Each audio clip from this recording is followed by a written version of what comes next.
اسراف کرنے والوں کو پسند نہیں فرماتا۔ اسراف کیا چیز ہے؟ کہ خرچ کرنے کی جگہ پر حد سے تجاوز کر جانا۔ مثلاً کی بات ہے کہ مجھے ایک چیز 1000 روپے کی مناسب مل رہی ہے اور میں 1000 روپے کی مناسب چیز کو چھوڑ کر میں اپنے آپ کو اپنا سٹیٹس شو کرنے کے لیے وہ چیز 20,000 روپے میں کرتا ہوں، وہ چیز آگے دگنا چگنا رقم کی طرف لے جانے کی کوشش کرتا ہوں، تو یہ ہے اسراف۔ ان اللہ لا یحب المسرفین، اللہ تعالیٰ اسراف والوں کو بھی پسند نہیں فرماتا۔ اب رہی بات کہ کیا اسلام خوشی سے منع کرتا ہے؟ اسلام خوشی سے منع نہیں کرتا، اسلام خوشی منانے کا پورا پورا موقع دیتا ہے۔ سرکار دو عالم صلی اللہ علیہ وسلم خوشی کے موقع پر خوش ہوتے تھے، صحابہ اکرام علیہ الرضوان کا بھی طرز عمل ہمارے سامنے ہے۔ اور آج کی سوسائٹی میں جو بے جا قسم کی رسمیں ہیں، یہاں مہر بھائی یہ بھی تھوڑا سا عرض کروں گا کہ جو رسموں کی بات ہے نا، کیا ہر رواج اسے چھوڑ دیا جائے، ہر رسم کو ترک کر دیا جائے؟ یہاں ایک اصولی بات ذہن میں رکھیں، وہ اصولی بات یہ ہے کہ جو رسم اور جو رواج شریعت سے متصادم ہوگا اس سے سائڈ پہ کیا جائے گا۔ جو کوئی اچھا سلسلہ ہے، یعنی جس میں نہ معاشی طور پر کوئی بوجھ کا شکار ہوتا ہے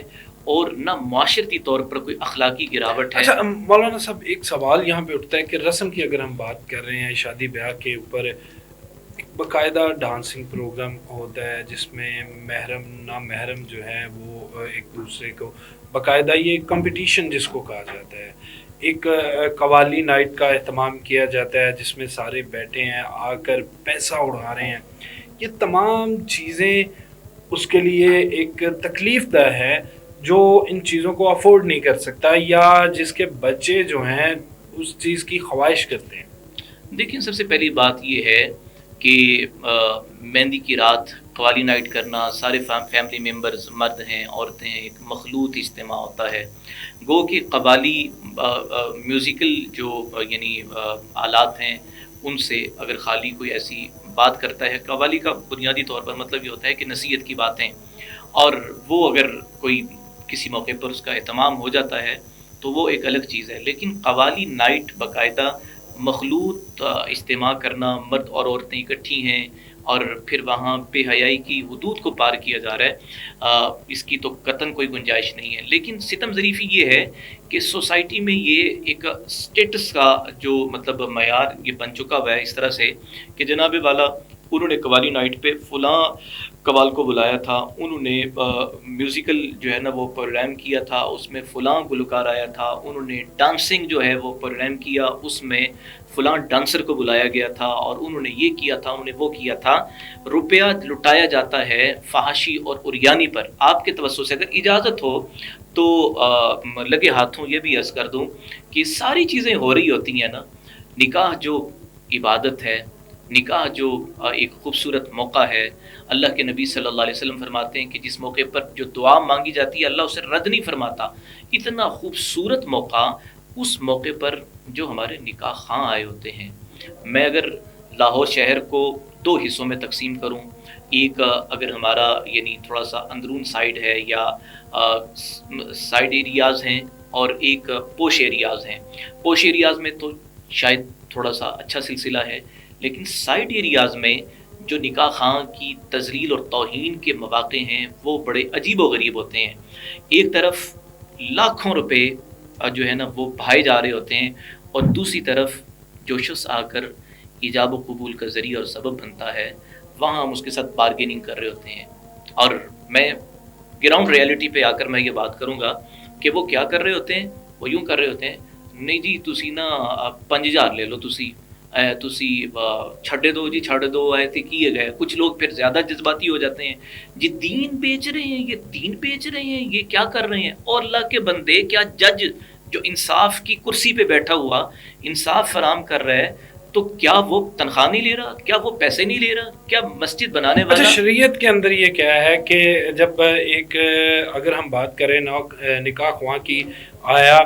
ذریعہ بنا 2 فیملیز کو، 2 نامحرم کو ایک دوسرے کے لیے محرم بنانے میں، اس نے وہاں پر دعا کروائی، شریعت اس چیز کی کیا اجازت دیتا ہے؟ نکاح خواہ کے لیے کیا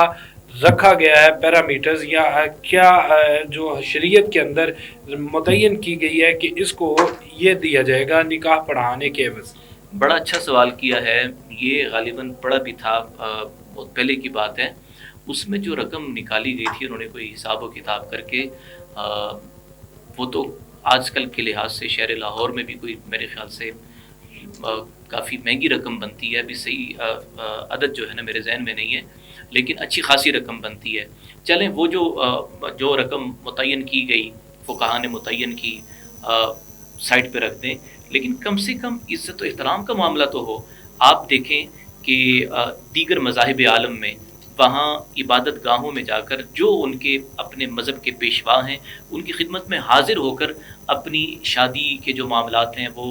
وہاں پر ان کا اہتمام کیا جاتا ہے۔ یہاں بھی اکا دکا مسجدوں میں کچھ نہ کچھ ہے، لیکن لگے ہاتھوں میں یہ بھی عرض کرتا ہوں کہ مسجدوں میں کیا ہے، اگر ہمارے شہر کی شاہی مسجد میں نکاح کا اہتمام کیا جاتا ہے تو فوٹو شوٹ کے لیے کیا جاتا ہے، اسٹیٹس کے لیے کیا جاتا ہے۔ فیصل مسجد میں اگر کیا جاتا ہے تو فوٹو شوٹ کے لیے کیا جاتا ہے۔ دارالسلام مسجد باغ جناح میں اگر آتے ہیں تو وہاں بھی یہی خواہش ہوتی ہے کہ جگہ خوبصورت ہے اور یہاں فوٹو شوٹ ہو جائے گا اور یہ ہو جائے گا وہ ہو جائے گا۔ مسجد میں آنے کا جذبہ، وہ جو درست نیت اور درست طریقے کے ساتھ، وہ بہت کم نظر آتا ہے۔ باہر کا یہ میں عرض کر رہا تھا، ضمناً بات آ گئی کہ نکاح خاں کے حوالے سے کہ بھئی اسے ترجیح دیں، آپ اسے اہمیت دیں، آپ اسے حیثیت دیں۔ یہاں آپ کے شہر کے ایک 5 اسٹار ہوٹل کا واقعہ بڑا مشہور بھی ہوا تھا کہ جب ایک بچی رخصت ہو کے جا رہی ہے، ساری چیزیں ہو گئی، راستے میں بچی کے باپ کو یاد آیا کہ میری بچی کا تو نکاح ہی نہیں پڑھایا گیا۔ اب وہاں پر جی مولوی صاحب کو ڈھونڈیں، مولوی صاحب کو ڈھونڈیں، پھر سر راہ جو ہے نا وہ کسی کا اہتمام کیا گیا اور مولوی صاحب آئے اور راستے میں، یعنی رسموں میں اتنے بہک گئے ہیں کہ نکاح جو اصل چیز تھی اس کے بغیر یہ کام ممکن ہی نہیں تھا، اس کے بغیر ہی جو ہے نا وہ کروا رہے ہیں۔ اچھا مولانا صاحب، رسموں کی بات کر رہے ہیں ہم، کیا آنے والی زندگی جو ہے جس کو ہم اسلام کے مطابق، کیونکہ بے شک ہم اسلام سے تعلق رکھتے ہیں، دین محمد صلی اللہ علیہ وسلم سے ہمارا تعلق ہے، جہاں پر سادگی کا، احترام کا ایک باقاعدہ، اگر ہم بات کریں آپ سرکار صلی اللہ علیہ وسلم کی، تو مکمل زندگی انہوں نے جس طرح اپنی بیٹیوں کی جو ہے انہوں نے شادی کی، کس طرح مختصر اور بغیر کسی رسم و رواج کی، کیا یہ رسمیں جو پہلے کی جاتی ہیں، جن کی اجازت بھی نہیں ہے، جہاں پر مکمل طور پر ہم شریعت کے منافی چل رہے ہیں، یہ آنے والی زندگی پر بھی اثر انداز ہوتی ہے؟ جی بالکل، حدیث پاک میں آتا ہے کہ سب سے بابرکت نکاح وہ ہوتا ہے جس میں سب سے کم خرچ ہو۔ مہر بھائی اگر اجازت ہو نا، میں تھوڑا سا اپنی شادی کا، یہاں پر کوئی تصنع نہیں ہے، کوئی تقوی کا اظہار مقصود نہیں ہے، میرے اللہ نے بس کرم کیا، میں صرف جو ہے نا نعمت کے اظہار کے طور پر یہ عرض کر رہا ہوں کہ آپ یقین جانیے گا کہ یہاں سے کچھ دوست احباب بھی وہ گئے ہمارے آبائی علاقے آزاد کشمیر میں، اور بڑا مختصر سا سلسلہ تھا اور کوئی ایسی چیز تھی نہیں۔ میں یہ عرض کر رہا ہوں کہ آپ نے یہ ٹاپک رکھا ہے، کم سے کم باقی چیزیں ہوتی ہیں، کہنے والا یعنی قائل جو کہہ رہا ہے کیا وہ خود اپنے علم پر عمل بھی پیرا ہو رہا ہے یا نہیں ہو رہا۔ یہاں میرے پاس جو ایک زندگی کا اثاثہ ہے نا، وہ میری شادی کی تقریب ہے کہ کسی قسم کی کوئی رسم، کوئی رواج دور تک اس کی جو ہے نا بھینک بھی نہیں تھی، اور اللہ تعالیٰ نے بہت کرم والا معاملہ فرمایا اور بہت اچھے طریقے سے۔ یہ نہیں ہے کہ یہاں کچھ یہ کہیں جی کہ شادی تو خوشی کا موقع ہوتا ہے، آپ نے پھر کیا مطلب اس موقع پر رشتہ داروں نے کیا انجوائے کیا، آپ نے کس طرح سے اپنی جو ہے نا وہ شادی کی تقریب کو انجوائے کیا۔ اللہ تعالیٰ جزائے خیر دے، ہمارے کچھ دوست احباب گئے، اور یہ بھی آپ دیکھیے کہ اللہ تعالیٰ نے کتنا کرم کیا کہ میں اپنی بارات لے کر آ رہا ہوں اور وہی میرا ہنی مون بھی بن گیا، کہ یعنی نکاح ہوا، اس کے بعد وہیں ہم ٹھہرے 2-3 دن، اور پھر جب واپس لاہور آ رہے تھے تو راستے میں ہمارے دوست احباب تھے، اللہ تعالیٰ ان کو جزائے خیر دے، حاجی عرفان اور دیگر انہوں نے باقاعدہ وہ کیا کہ بھئی فیصل مسجد دیکھتے ہوئے جائیں، مری کی سیر کرتے ہوئے جائیں، جو میں نے زندگی میں کبھی دیکھی ہی نہیں تھی، گزرتے ہوئے مطلب عرصہ ہو گیا تھا، کبھی نہیں دیکھا تھا، راستے میں یہ ساری چیزیں ہوئی، یہ من جانب اللہ۔ اللہ تعالیٰ بڑا کرم فرماتا ہے، اللہ تعالیٰ ایسے نہیں چھوڑتا کہ آپ اگر کوئی چیز قدم اٹھاتے ہیں تو اللہ تعالیٰ ایسے ہی چھوڑ دے گا، اللہ تعالیٰ زندگی کی لذتیں عطا فرماتا ہے۔ من عمل صالحا من ذکر او انثی وهو مؤمن فلنحینہ حیاتا طیبہ، اللہ حیات طیبہ عطا فرمائے گا۔ اور سب سے بڑی چیز یہ ہے کہ بابرکت نکاح وہی ہوگا جو سب سے کم خرچ ہوگا. یہ ایک اصول سامنے ذہن میں رکھیں تو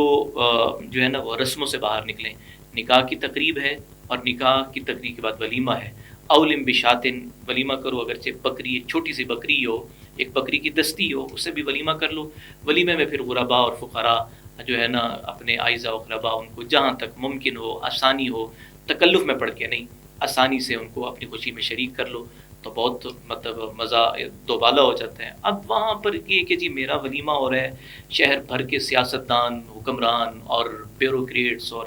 فلاں فلاں آئیں گے، اور جو یعنی اسٹیٹس کے لحاظ سے تھوڑا سا نیچے کے لوگ ہیں، مالی لحاظ سے، ان کو نہیں بلانا، ان کو سائڈ پہ کر دیں، یہ غلط چیز ہے. اور پھر فلانی رسم کر لیں جی جب دلہن بیاہ کے آتی ہے تو اب میکے والے جو ہے نا اگلے دن ایک ناشتہ لے کے آ رہے ہوتے ہیں. بھئی ٹھیک ہے، کھانا دعوت کرنا بہت اچھی چیز ہے، لیکن آپ اس کو لازم سمجھ لیں کہ جی ہم نے ناشتہ لے کے آنا ہے. پھر سسرال والے جو ہے نا ناشتے میں سے کچھ کہہ رہے ہو تے پتہ نہیں حلوا پوڑی کتوں چک کے لے آئے نے تے جناب والا اے جو ناشتہ دسی وہ بعد میں اس کے اوپر جو ہے وہ نقائص بھی نکالے جاتے ہیں. حالانکہ اس باپ کی محنت، اس باپ کا ایک خلوص دیکھیں کہ وہ بیٹی کے لیے ناشتہ جو ہے. لیکن میں سمجھتا ہوں خلوص اپنی جگہ پر کرنے کی ضرورت ہی نہیں ہے. یہاں صاف سی بات یہ ہے، رسم میں پڑھیں گے بھلے اخلاص بھی ہو لیکن کہیں نہ کہیں اس میں کوئی کمی کوئی اس طرح کی آئے گی، اس لیے ضرورت ہی نہیں ہے. جی پھر مہندی آ رہی ہے، جی لڑکے والوں کی طرف سے مہندی کی رات جو ہے نا وہ مہندی لے جائی جا رہی ہے. میرا بس جہاں چلے گا، اگر آپ مجھ سے یہ سوال کریں جی آپ اپنی حدود میں، تو جہاں میرا بس چلے گا میں ضرور اس چیز کا اظہار کروں گا، منع کروں گا، روکوں گا. یہ مجھے میری شریعت کا حکم ہے کہ ابھی رسم اور رواج سے روکو جو شریعت سے متصادم ہو. بہت شکریہ مولانا صاحب. ناظرین امید کرتے ہیں کہ پروگرام آپ کو پسند آیا ہوگا. اس کے ساتھ ہی ہمیں دیجیے اجازت، اللہ نے کے بعد.